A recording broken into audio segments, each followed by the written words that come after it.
The 90s was a strange time period for toys and games, and there was perhaps no stranger, or well, creepier, toy than Creepy Crawlers, a crafting workshop that lets you make your own bugs, arachnids, and other squirmy wormy creatures. Besides being fun to make, Creepy Crawlers promise to let you terrify and terrorize the people in your life. From your parents to your siblings, your friends, and the lunch lady. But while Creepy Crawlers was intended to make things to scare, it also has a scary history of its own. One so frightening to lawmakers and regulators that it prompted Mattel, the original maker of Creepy Crawlers, to discontinue the product in the 1970s. So how and why did Creepy Crawlers return from the dead to fascinate and frighten a whole new generation in the 1990s? This is the story of Creepy Crawlers.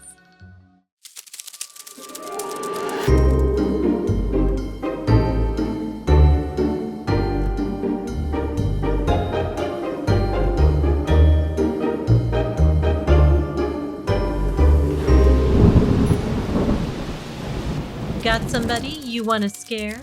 So read a 1965 advertisement for a new toy from toy giant Mattel, Creepy Crawlers Thingmaker. The Thingmaker was a toy that made other toys. It worked by heating liquid plastic called plastic goop in metal molds to create all kinds of creepy critters. Bugs, beetles, frogs, bats, centipedes, and lizards. You can tell they're Mattel. They're Creepy Crawlers, Creepy Crawlers, Creepy Crawlers. Within a year, Mattel reported that millions of boys and girls were making their own Creepy Crawlers. And Mattel didn't stop there. They added even more Thingmaker lines. There were fighting men, which made whole armies of soldiers and equipment. Creeple people, which made unusual looking characters that Mattel described as kind of ugly but lovable. And Fright Factory, which made all kinds of icky, sticky things to wear to turn users into monsters. According to Mattel, there was just one problem. Quote, "We can't figure out whether kids have more fun making toys with our Thingmakers or playing with the toys they've made." But despite what Mattel said, there were actually two problems, and the second was much more serious. To heat the plastic goop, the Thingmaker had to get hot. Really hot. The heater itself could reach 440 degrees Fahrenheit, surfaces up to 160 degrees, and the molds 360 degrees. The potential danger of the Thingmaker didn't go unnoticed. In 1971, Edward Swartz, a Boston lawyer who specialized in product liability law, published Toys That Don't Care, a book criticizing unsafe toys and the companies that made them. Amongst the toys in the book was Mattel's Thingmaker.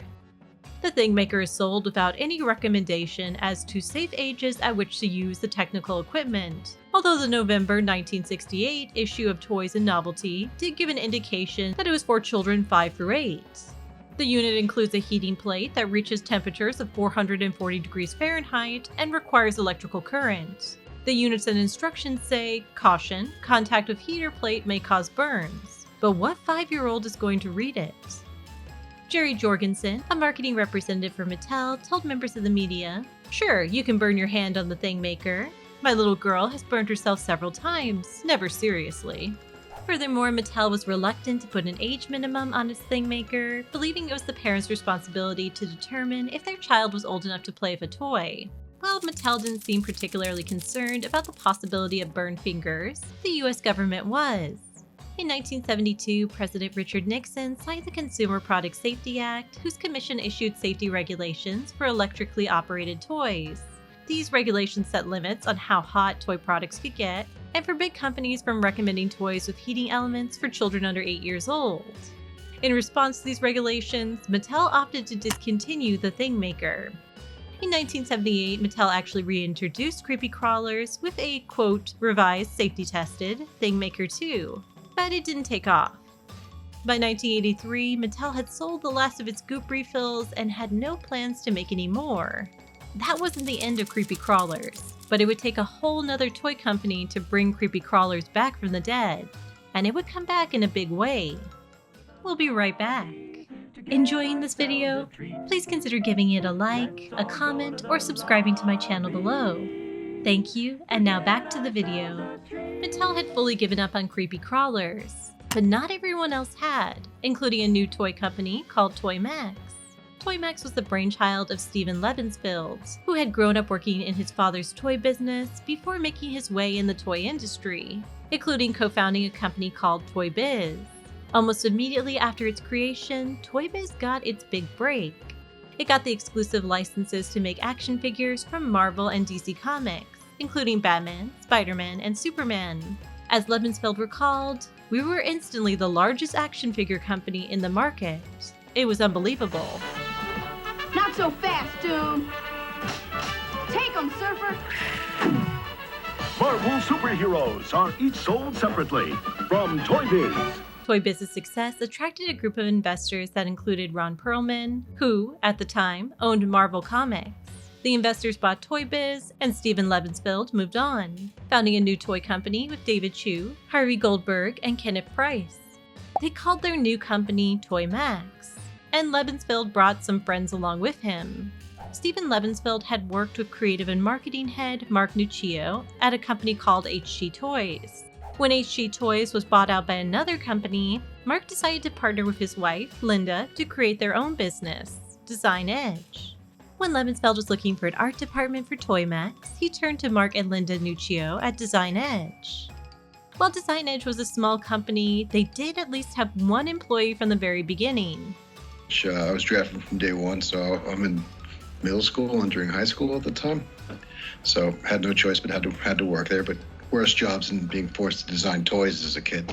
This is Matt Nuccio, son of Mark and Linda Nuccio, toy designer and president of Design Edge. You might be familiar with some of his work. It's new Tickle Me Elmo. Just tickle Elmo, and he really talks. That tickles. And laughs. In the early days of Toymax, Mark, Linda, Matt, and Steven would sit in a conference room sifting through old toy catalogs for abandoned intellectual property. That's when they came across Creepy Crawlers.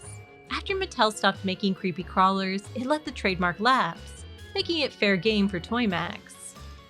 And we knew that Mattel abandoned it. So that was really what it came down to. We were searching for anything and everything. Arcadia, Laser Challenge, pretty much all Toymax is all just rebranded stuff from old catalogs. Some of the stuff is items that never made it to market, but we knew existed in old catalogs. And Toymax and Design Edge had good reason to believe that Creepy Crawlers would be successful. We knew crafts was on an upswing, so that was particular. The 90s was really huge for crafts and activities. But let's not forget that there was a reason Mattel abandoned Creepy Crawlers: the heating plate. Before Toymax and Design Edge could bring Creepy Crawlers back, they had to redesign the oven. To make the heating element safer, the length of the oven was enlarged. The oven also had a patented safety door that lowered as it heated, so fingers could not enter the heating chamber. The door would not reopen until the maker was turned off and the temperature gauge went from hot to cold. Toymax dubbed the redesigned oven as the Magic Maker. With the Magic Maker figured out, Design Edge moved on to the molds.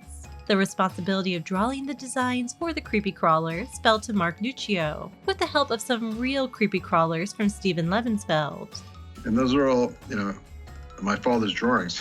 That whole style is just from my dad's head too. And I know him well enough because even though I didn't watch him draw every single one, I know he didn't use reference. He just drew those like freehand. And then Steven came by and brought like a whole bunch of bugs that he bought at some store in Manhattan, which is where that tarantula comes from. And that tarantula, I think he paid like $350 for it in like 1990. Mark also redesigned the Creepy Crawlers logo, refreshing the 1960s and 70s brand for a new audience of 90s kids. When it came to marketing Creepy Crawlers, Design Edge borrowed the kids next door to make a creepy commercial. I particularly remember the kids not being able to figure out what the song was because it was too fast. So we had to slow it down like tremendously because originally it was like Creepy Crawlers. But if you watch those commercials, it's like Creepy Crawlers. It's literally just slowed down. It's not like re-songing. It's just like it's slowed down. Creepy Crawlers! They're squirmy and wormy and purple and green. The grossest little creatures that you've ever seen. Creepy Crawlers! Build a monster mold with the colored plastic goop and make a creepy crawler from a yucky monster soup. They're yucky, squirmy, wormy, very scary. The commercial emphasized Creepy Crawler's ability to disgust and horrify. Gross out your sister, embarrass your dad. You can be a little creep without being bad. By By the early 1990s, Toymax and Design Edge were ready to release Creepy Crawlers back into the world. And it didn't take long for Creepy Crawlers to crawl all over children's Christmas lists for December 1992. Major toy retailer Toys R Us named Creepy Crawlers the #1 selling craft toy, and stores couldn't keep them in stock. By the end of 1992, some 500,000 Creepy Crawler sets had sold, with sales of $25 million for Toymax. 2 years later, Creepy Crawlers was a nearly $100 million brand. Part of Creepy Crawlers' appeal was attributed to nostalgia. Parents who had played with and loved Thingmaker sets wanted to share their experiences with their own children. As Steven Lebensfeld noted, products constantly disappear and reappear as they are updated for today's child. But regardless of how modern our world gets, there's a nostalgic feeling every parent gets when he sees his child playing with the same toy he played with as a kid. Nostalgia in fact resulted in Toymax making a change to the Magic Maker and his plastic goop, bringing back the smell. The original Creepy Crawlers Thingmaker distinctly smelled like burning plastic. Toymax's version didn't. According to Steven Lebensfeld, we took out the aroma, but it didn't sell.